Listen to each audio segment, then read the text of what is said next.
This is the ultimate leveling guide for Season of Discovery. We're going to cover the following important topics: leveling route and grind spots, best leveling add-ons, weapon progression, best leveling specs, and I'll lastly finish with some GigaChad tips and tricks. This is the best zone route I'd recommend. We're going to do a list for both Alliance and Horde. Remember that when questing, you want to prioritise yellow quests, as these along with mob kills for that quest will grant the most XP, but don't be shy to do green quests from time to time if the hub is very dense, particularly if you're a warrior, because you will struggle to do yellow quests very efficiently with your low hit chance. So firstly we have the Alliance. 1 to 10 you just want to do your starter zones and complete the quest lines there to get the good rewards. 10 to 20 you want to do Darkshore and Westfall. Now Darkshore is your absolute juicer zone. I definitely would recommend not skipping this, even if you play human, gnome or dwarf. And combine this with a Dead Mines quest run to get you to level 20. 20 to 25 you definitely want to do Red Ridge, do the quest there, and also be sure to pick up the group quests and do them if you can. 20 to 30 Ashenvale is your juicy zone. When the quests become too hard there, weaving Dustwood and Wetlands. And if you're struggling to hit 30, then do some extra quests in Hillsbrad. Be sure to do some quest runs of BFD and Stockades, particularly Stockades, as there's loads of quests in there and it's a very quick dungeon. One of the quests does start in Dead Mines, remember that. Early 30s you want to start the Stranglethorn Vale and Shimmering Flats grind. Now this involves you doing a lot of mob grinding. It's very boring, but it is worth it.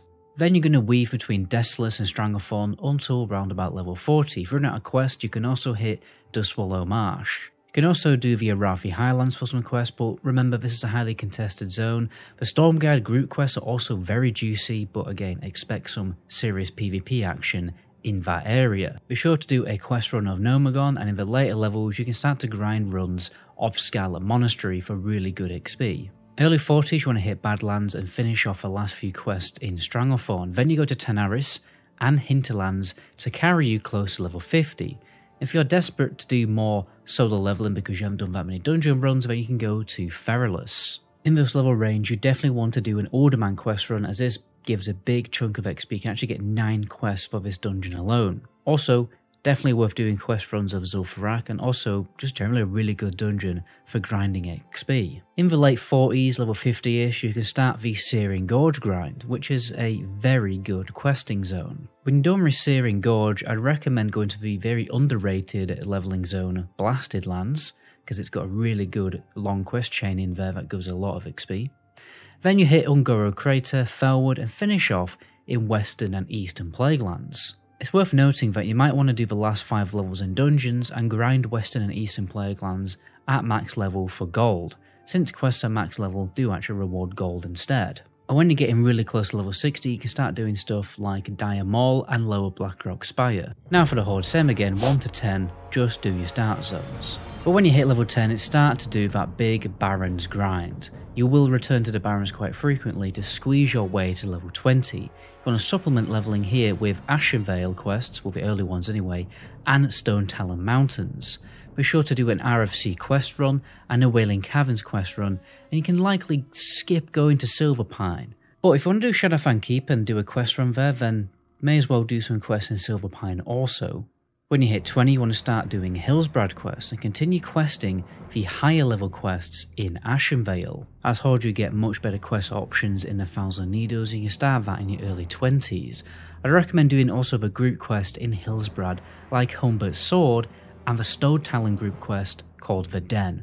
These give great XP and good rewards. Now you can start the Shimmering Flats grind at level 29 to get you to level 30, but alternatively I'd recommend doing a BFD quest run to juice you there. By the way, when you're in Shimmering Flats, always remember to get the flight path at Tanaris.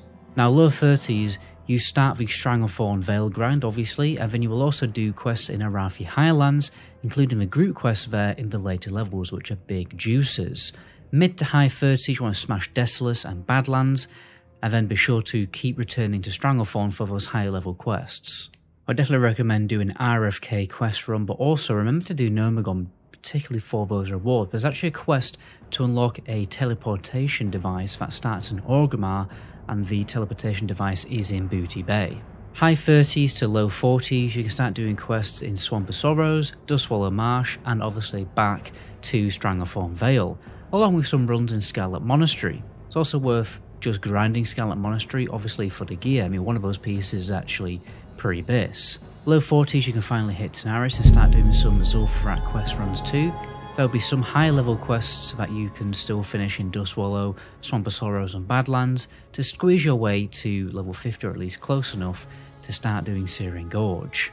The Feralus zones and Hinterlands can also help get you there. To be fair, I would recommend smashing in one of those zones. You probably will have to, so either Feralus or Hinterlands. And Horde can actually get more quests for Alderman Van Alliance, so it's definitely worth doing. At level 50 you can hit Searing Gorge and Blasted Lands, and then it's the same as Alliance, you know, finish off in Ungoro, Felwood, Western and Eastern Plaguelands, and then weave in some runs of Blackrock Depths. Even if you've done all the quests, it's probably going to be worth it. At level 50ish, I'd also definitely recommend doing the big group quests in the Hinterlands. One of the quests here even rewards a pre-bis item, although this might actually obviously change in Season of Discovery. Another alternative way for both factions to push to level 60 is to hit Silithus and Winterspring. But my advice, especially in the higher levels, is just to start grinding dungeons for your pre-bis gear, and then do the quests later for gold. Now, if you want to take a little break from questing, or you're a class that can AoE grind very competently, here are the best grinding spots in Vanilla WoW. So 14 to 22 for Alliance, I'd recommend the Defiers Hyperspawn in Westfall, and then alternatively for Horde you can hit the Harpies in the Barrens. 22 to 26, the Gnolls in Wetlands. 26 to 30, you want to hit the Hillsbrad Mine, and the Farm is also quite decent. 30 to 33, the Arathi Barnyards. 33 to 37, the little camps in Al Tarak. 33 to 40, Murlocs around the islands in Dustswallow, and then 40 to 45, you can hit the Murlocs in the Swamp of Sorrows. 43 to 50, you can do Pirates in Tanaris. 50 to 54, any undead near the Chillwind camp. And then 52 to 56, you could do any Cauldron area also in the Western Plaguelands. And then the last few levels, just grind elites in Hearthglen. Now it's time to cover the best add-ons I would recommend for leveling. Firstly, ditch questing is nowhere near accurate enough and causes a lot of lag in game. Swap it for Codex Lite instead. That shows much more precise spawn locations. I've even made a dedicated video to this add-on because I like it so much. Get Atlas, but also get Atlas Quests. This will show you where to pick up quests for every dungeon in the game, down to the precise coordinate on the map, even the pre-quests. To show coordinates on the map, get Leatrix maps. Get What's Training, so you know what spells you can get at every level and it's just on your spellbook. Handy Notes NPCs will show you where important vendors are on the map in the open world, like repair, reagents and ammo, etc. Rare Scanner will let you know about rare mobs in the area. They usually have good loot. Pair this with Gatherer and get Gatherer data so you can track where chests are on the map. Above level 10, it's very common for chests to start dropping green gear and health potions, which are very useful. Alternatively, rogues, you can also do pickpocketing to get health pots. LFG Bulletin Board is a big interface that helps you keep track of groups in the Looking for Group channels, great for getting a better awareness of what group dungeons are going. And if you want a more detailed step-by-step leveling guide, the Rested XP Classic Era Guide still totally holds up and provides the most optimal speed leveling route, and it is actually only $25. It'll also be updated along with the Gold Assistant for Season of Mastery after its release. We'll also provide a guide of all the best runes to get. You can actually get the guide totally free up until level 20, so you may as well get it, especially as the first level cap in Season of Discovery is 25. It also massively helps support the channel, so I really would appreciate it. So weapon progression is very important in the game, especially for classes that use weapons, but also for classes that use wands. Luckily, I have just totally remastered my weapon progression sheet for Season of Discovery for every weapon in the game. Two-handers, one-handers, wands, shields, and even stat stick options like offhands and staves.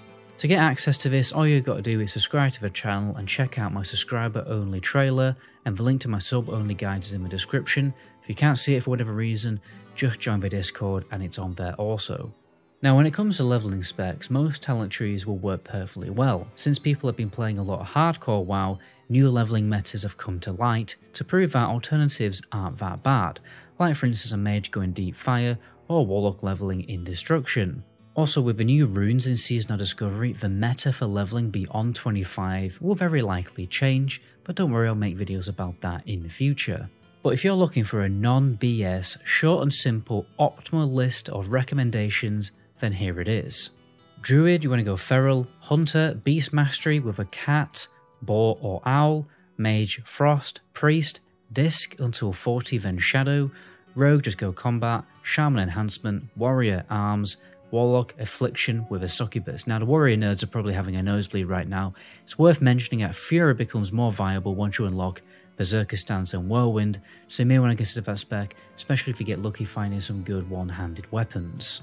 And now for my final Giga Chad tips and tricks. One thing you are definitely going to need, especially as this is a new server launch, is a mob tagging macro.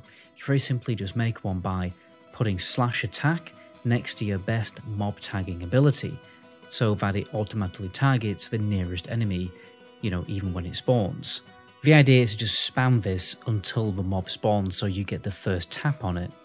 For instance, the spell could be Moonfire for a Druid, which is probably the best mob tagging ability in the game, or for a Rogue it should be something like Gouge. It's worth picking up some cheap consumes while leveling, especially ones that persist through death like Sharpening Stones and Weapon Oils. Alchemy stuff can also be very good at low level, but kinda drops off mid to high levels until you get all the endgame stuff. Now food buffs are also good, but unless you get lucky getting a good recipe, they generally only increase your survivability. And anyway, you should be leveling cooking while leveling because it's really simple to do, doesn't really deter from your leveling speed, and it increases the vendor value of all of your trash loot. Well, meat and stuff like that anyway. And the exact same goes for first aid. Definitely do not neglect first aid. It's important to apply techniques like this to save gold while leveling, especially before level 40 so you can actually forge your mount.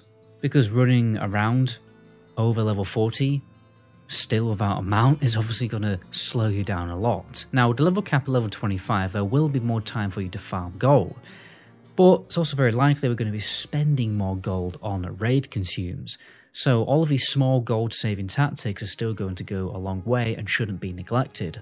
If you want more detailed class specific leveling guides, my old vanilla leveling guides are still totally relevant. You see, with my guides I didn't include private server tech, I waited for the classic WoW beta to come out before I made them, so they're perfectly fine. I'm going to put them all into a playlist and link them in the description for you. But anyway guys, until my next video, ciao.